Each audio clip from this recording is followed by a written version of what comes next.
Between the kids being home and hosting, everything in our house gets used up in summer. With Instacart, I can save money by stocking up on all my favorite summer brands. I save time by getting everything delivered in as fast as an hour. And I save myself a sink full of dirty dishes by stocking up on paper plates for the annual summer cookout. Save more on summer essentials? Spend more time enjoying summer. Add summer to cart. Download the app to get free delivery on your first 3 orders. Offer valid for a limited time. Minimum $10 per order. Additional terms apply. Welcome to the Human Capital Innovations Podcast, your go-to source for personal, professional, and organizational growth and development.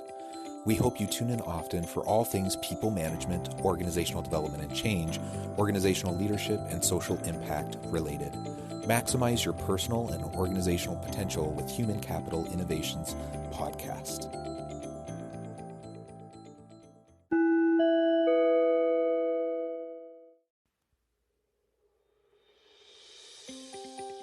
Welcome to the Human Capital Innovations Podcast. In this HCI podcast episode, I talk with Shane Foss about building and motivating your team during times of uncertainty.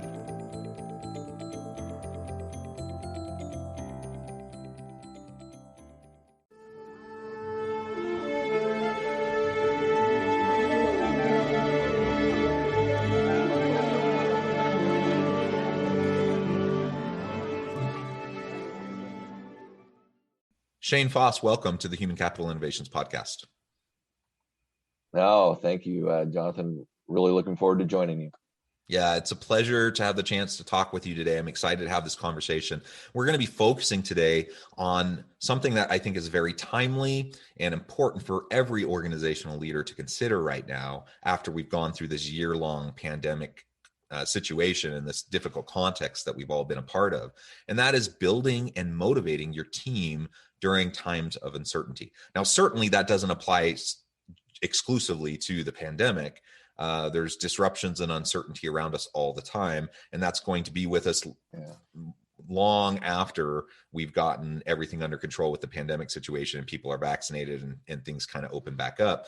But the reality is uncertainty is one of the most certain things that we have in life. We know that change is constant and we know that there will be disruption. And so we need to figure out how we can best manage and facilitate organizational success within that context. So that's what we'll be exploring together today. As we get started, I just wanted to share Shane's bio with everybody. Shane Foss built himself into the business leader and innovator he is today through more than 20 years of tenure as an executive in the medical industry. With humble beginnings at the University of the Incarnate Word, Shane would go on to earn an MBA from Rice University with lessons that would last him a lifetime. A veteran of the United States Air Force, where he completed a surgical technologist certificate, Shane would use his love of medicine to fuel his venture into the private sector. Placed in notable leadership roles such as the chief commercial officer of ProNerve, the chief financial officer of Employer Direct Healthcare, and partner at Castle Development Group, he'd worked to negotiate complex multi-million-dollar contracts, work in device sales management, create business strategies, and optimize P&L before starting his own business, targeting affordable healthcare named Hooray Health. At Hooray Health, Foss and his team focus on offering peace of mind to lower income individuals and families who face medical challenges, while also providing business owners with an affordable way to reward and retain employees. Again, it is a real pleasure to have you, Shane. I think it's incredible what you've done in your career, and I look forward to exploring this topic with you today. Before we launch in, anything else you would like to share by way of background, personal context, that kind of would then lead us into our conversation? Yeah, no, I the only thing I would say is, I think what you do, like for young people listening, is, how you start your career certainly isn't how you end your career. But, what happens in between, you just got to take everything as a learning experience and enjoy it. And just know that, you're going to constantly grow. And if you have that attitude, you're going to do fine.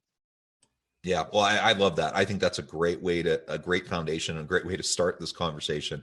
It speaks to me of a growth mindset where you just have a lifelong learning paradigm and recognize that, that life is going to throw stuff at you that you can't even predict.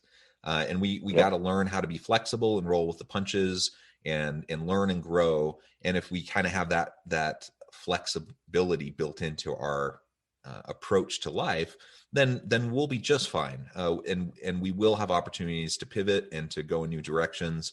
And my experience has been that most of the time, while I have not had a linear path, few people have had a, directly linear upward path and, through their career. We zigzag and we go in different Yep. directions. And at times where I felt disappointment because things didn't work out the way I'd hoped or the way I'd planned, in hindsight, as I look back years later, usually it actually ended up working out much better than what I had even hoped for originally. So, we just need to be open to it. We need to be patient. We need to grow into new roles and opportunities, and we'll be in good shape in the long run. Yeah. Well, I think that that flexibility goes really with our topic today, which is, managing through difficult times. Having the mindset and the flexibility to be positive and to understand what the issue is, and then being able to communicate that with your team, I think is key to success there. Yeah, absolutely. So understanding that kind of doing all of this in a context of uncertainty is the backdrop to our conversation. Let's start by talking about building successful teams. Sure. Because I think there's a lot of principles that we can follow. I mean, there's no one size fits all approach to how to put together a successful team, but there are consistent principles and things we should keep in mind as we start to establish. And you've done that in your own career and with your Mm-hmm. company, putting together a winning team to help you be successful. So how did you approach it? Starting from scratch, trying to put together this effective team that can work together. Well, any entrepreneur will tell you that it's the most challenging and most important job that you're going to have. For me, I've been very lucky that over the course of my career, I've made such good friends and worked with wonderful people that I was able to bring a few of them with me on this journey with me with Hooray. But when you're looking at your team, it's really, I think there's a couple things. Is first of all, anybody that tells you that they hire 75% workout and blah blah blah, it's all BS. I'm just going to tell you, I think probably the most humbling thing that I've ever been through is the hiring process. And it is, man, a lot of times, you're shooting at, less than 50%. And that's really good. And I think that the biggest thing is when you're looking at hiring, really identifying what you really need, what skill sets you need. So, and what I mean by that is, and I'll give you a great example is, so we have a CFO role that we had to fill, and I'm a small company, we're a startup, so I can't, the right person is not a CFO that's been at a multi-billion-dollar organization that has always had excess money and never had to worry about raising money, and that's not who you want. So me finding somebody that is incredibly smart, that has the skill set from a financial planning and financial reporting, and is one thing. But then I've got to have somebody that is really willing to take a risk, somebody that understands raising money, understands budgeting, understands how to communicate with people, hire teams. I mean, it's a completely different skill set. So I think first is really identifying who you need, and what skill sets they need to have, and then going from there, and then being patient in the process. Unfortunately, I think the if I could say one thing about people that aren't successful in hiring is that they're not patient. For every single salesperson I've hired, I interview at least 10, if not 20 people. And then I get multiple people to interview them. And then that way you get multiple perspectives, and then you can, collectively choose who you think is going to be successful. Because if you bring other people in, they've got ownership in making that person successful. And so hiring is definitely a challenge and an art. But I would think really, understanding what you need, and then understanding that you need to be patient in that process are two keys that really I live by. Yeah, and I think that's right.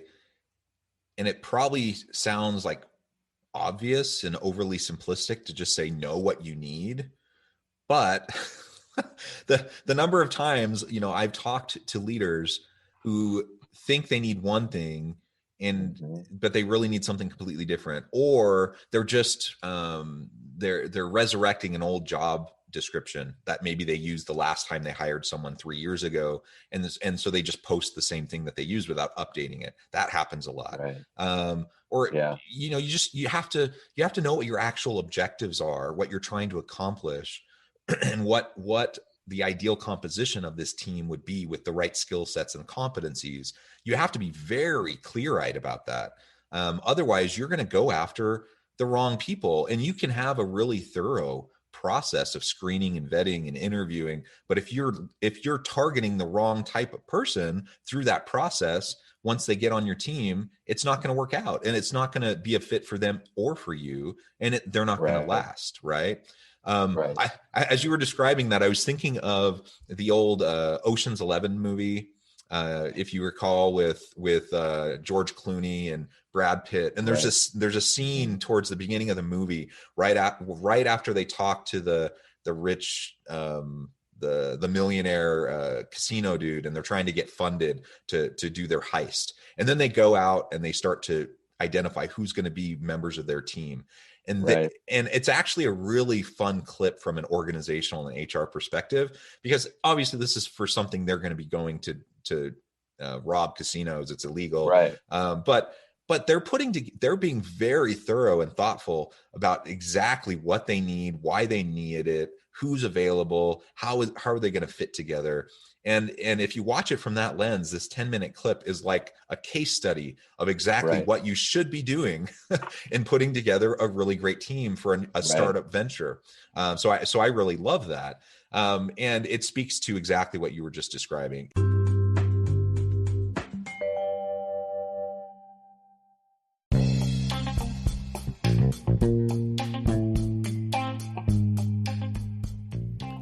I'm excited to announce the publication of my new book from HCI Press, The Alchemy of Truly Remarkable Leadership: Ordinary, Everyday Actions That Produce Extraordinary Results. Consider how the nature of work has shifted over the past 50 years.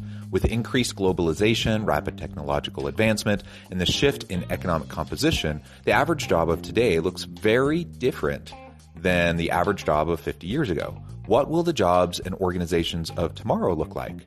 Moreover, what does this all mean for organizational leaders? What are the core competencies and capabilities of organizations and their leadership that are prepared for continued disruption and geopolitical and socioeconomic shifts? Regardless of what the future holds, increasingly, leaders need to be socially minded, data-driven, decisive, champions of talent, and disruptors of the traditional notions of leadership, teams, organizations, and work. The Alchemy of Truly Remarkable Leadership will help you to explore your own leadership competencies and capabilities and consider ways to apply and implement them into your workplace and personal life.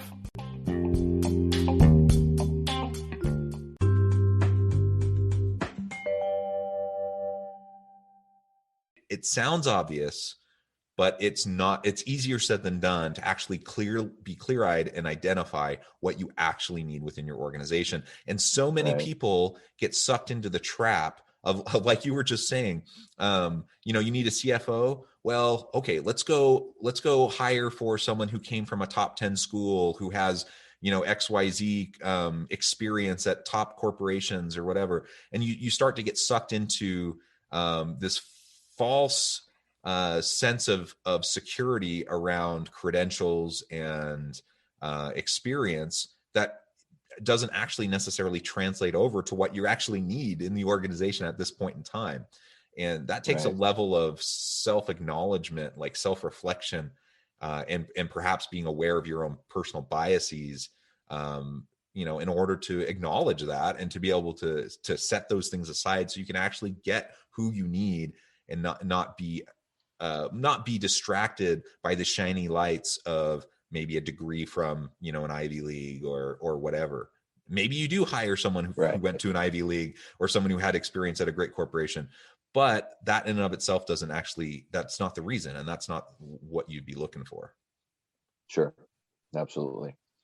So you put all this focus, this effort into getting the team together. And let's assume we're successful and we get a really great team pulled together. We have the right people. And as Jim Collins says, you get the right people in the right seats on the bus so you can move forward. How, at that point, do you continually motivate them and help them to form a cohesive group that can work well together? That's hard to do in the most kind of predictable times. But when you're in a startup, that's an uncertain kind of a situation. And you layer that on top of being in the middle of a pandemic, that's a ton of uncertainty. How have you worked to motivate your team in that kind of a situation? Yeah. So, communication, obviously Zoom, being on video with everybody, it's not the same as being together, but, just communicating, letting people know what's going on, and depending on what level, right? So if you look at our executive team, all of us, we're talking and collaborating on a daily basis, right? And I think communication is always number one, right? So when you start talking about setting expectations, got one-on-ones with everyone on my team every week, and you're on those calls. It's part of it's business, but part of it is relationship building. And me, I've been in sales my whole life, and so I understand that 99% of everything is relationship based, right? And so from a motivation standpoint, you can get in the trap of where you got to pay everybody, the top salaries. You can have all the the bonuses and everything. That's part of it. But the bottom line is they still want to work with people that they like. They want to work with people that they've got skin in the game, right? Our whole leadership team, everybody's got skin in the game. So it's that's obviously a motivation. But again, it still boils down to, do you have the personal relationship with your team? Do they believe that you really care about them? And it's one thing to say it, but it's another thing to show up at a parent's funeral, to show up when they need you, right? And that's what, for me, our team is really a family. And families don't always get along, right? But it's okay. And I think one of the things too is with a high performing organization, it's your decision is not the ultimate decision all the time, right? I mean, it's taking feedback and understanding. And for me, especially with a startup, what I needed people that were self-motivated, that were forgive my French, but get shit done people, right? They want to get stuff done. It's not hey, should I really do this? No, it's hey, Shane, this is what we really need to do.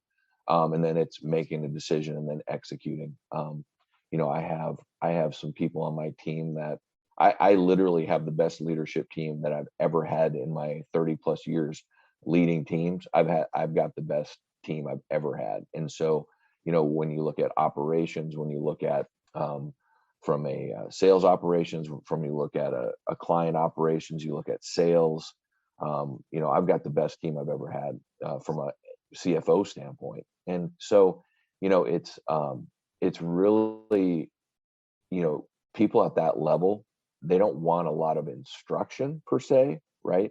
They want, hey, aim the ship, and then we're going to paddle, or we're going to get the sails up, and we're going to get it done, right? We're going to swab the decks. We're going to make sure this stuff is clean. And so, my job is really from a motivating factor is understanding what motivates them. And what motivates my team, 99.9% of them, is they want to do their job really, really well. And they want the autonomy to learn and continually grow. And that's what we offer. Well, that's excellent. And what you're describing there is the opposite of a micromanaging, controlling kind of a style that you see in a lot of Right. organizations. It's actually one of the nice things of the startup environment. Oftentimes, because it's just a startup. You're bootstrapping everywhere. Everyone's just working hard. There's lots of energy, and Mm-hmm. you don't have time or the ability or the expertise to micromanage what everyone else is doing, right? So you get good people, Right. you trust them, you give them autonomy, and you unleash them and then support them in doing really great things. And I think Right. sometimes that starts to get sucked out of organizations as they grow and mature and get more established, and you start to add more bureaucracy and Oh yeah. more red tape, and I think that's partly a natural process that organizations go through, but it's one of the reasons why I like being involved in more entrepreneurial endeavors, because I want autonomy. Me as a worker and as an employee, I want autonomy. As a leader, I want to Yep. give people autonomy. I want to Right. approach them from a standpoint, like a starting point of trust. And I feel like if I can't do that, either because they want to be told everything to do, or because I feel like I have to tell them everything to do, then that's not going to lead to a high functioning, high impact team, right? And good outcomes for the No, organization. what it does is it does the exact opposite, right? So what happens is I worked with a group where I bought a business, but we were a distribution arm for a large organization, and they had just brought in a bunch of GE people in the senior leadership, and oh my gosh, I've never, like, literally they wanted to tell me how to uh, do everything and what I was doing all day, and I was like, wait a second, you know, you know, just give me the guidance, right? Hey, this is the route we want to go as an organization, and let's get us there, right? And that's not, it was too much. Hey, we need to have a meeting to plan the next meeting to plan the next meeting, right? And then there was this report and this, and one time I told him, I was like, we're spending so much of our time building reports to talk about what we should be doing, right? I mean, it makes no sense. And then, you get this vicious cycle, and then people aren't performing, and then they're scared to do anything. And it's like, oh my God, I mean, it was too much. And, I think the biggest mistake leaders do, in their organizations is when people make mistakes, they just crucify them, right? And it's just, and I'm the exact opposite. I'm like, okay, all right, if this was a big mistake, how do we fix it? But let's make sure you learn from it, right? If you don't learn from it, then we've got an issue. But letting people make mistakes, it's okay, right? I mean, but let's acknowledge it, let's learn from it and move on. And that's how you grow, right? But I've been in organizations that love that. I mean, I was with Stryker Orthopedics forever, best organization I've ever worked with. And they were fantastic. You make a mistake, it's like, okay, guys, hey, so you made a mistake. Here's the consequence. Here's how do we fix it? How do we do this? And then you don't do it again, right? And they support you, and that's all.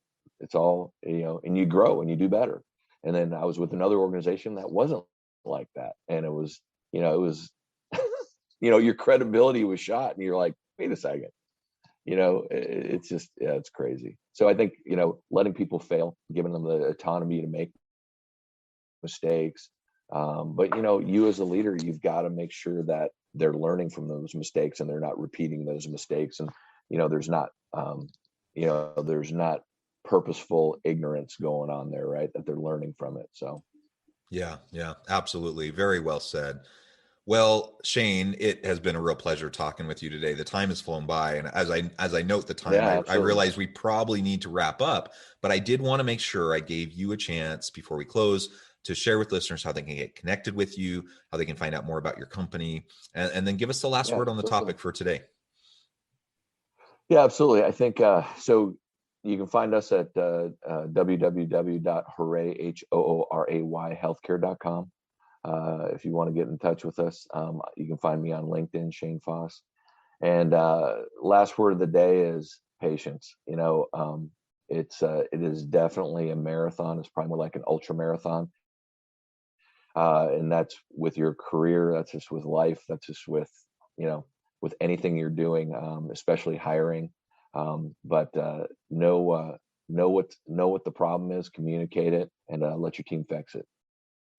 I love it. I love it. Well, thank you, Shane. It has been a real pleasure. All right, thanks, Jonathan. I Pleasure. encourage listeners to reach out, get connected with Shane, find out more about what he and his organization can do for you. And as always, I hope everyone can stay healthy and safe, that you can find meaning and purpose at work each and every day. And I hope you all have a great week.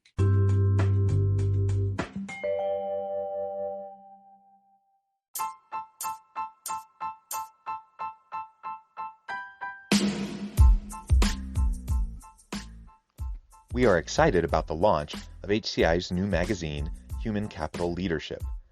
Human Capital Leadership is a free, interactive e-magazine designed to help individuals, leaders, and organizations find innovative approaches to maximize their human capital potential. We will be publishing issues quarterly in August, November, February, and May. Check out the first issue and let us know what you think.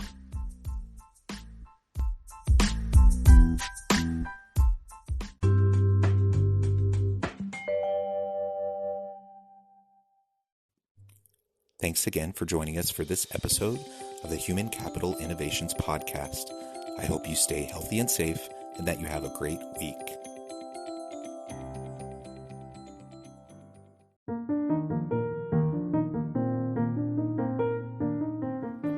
Check out our new weekly LinkedIn newsletter, Alchemizing Human Capital, exploring industry trends via original research and interviews with executives and thought leaders from across the globe.